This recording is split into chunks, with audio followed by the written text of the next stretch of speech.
Hi అండి, అందరూ బాగున్నారా? నేను మీ Bharati. Welcome to my channel. మనం ఆత్మీయులు ఎద్దనపూడి సులోచన రాణి నవల చెప్పుకుంటున్నాం కదా. ఈరోజు 6వ భాగం చెప్పుకుందాం. చంద్రంకి సీతతో పెళ్ళైపోతుంది.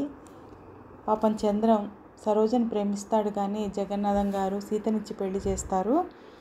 ఆ తర్వాత సరోజ ఏమవుతుంది, జయ సూర్యం ఏమవుతారు, వాళ్ళకి సూర్యానికి సరోజ తన చెల్లెలే అని తెలుస్తుందా, ఇవన్నీ మిగతా భాగాల్లో చూద్దాం రండి.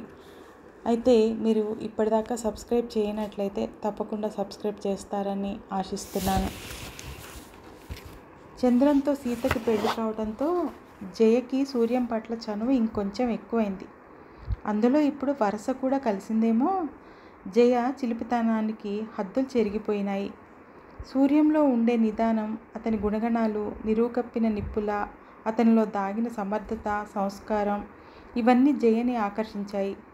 సూర్యం 1-2 సార్లు జయ తన పట్ల చూపుతున్న చనువును మందలించబోతే జయ చిరుకోపంతో అలిగినట్టుగా మూతిపెట్టి, ఇంకేముంది మీకు ఇబ్బంది, మా అన్నయ్యకి మీ చెల్లెల్ని ఇవ్వటంతో మన మధ్య అంతస్తుల అంతరం కూడా అంతరించింది కదా అంటూ ఆర్గ్యుమెంట్కి దిగేది.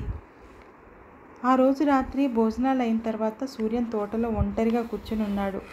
వెనక నుండి ఎప్పుడొచ్చిందో జయ అడుగుల చప్పులు కాకుండా వచ్చి చటుక్కున అతని కళ్ళు మూసేసింది. జయ చేతుల్ని తడుముకుంటూనే అనునయంగా పిలిచాడు. ఒక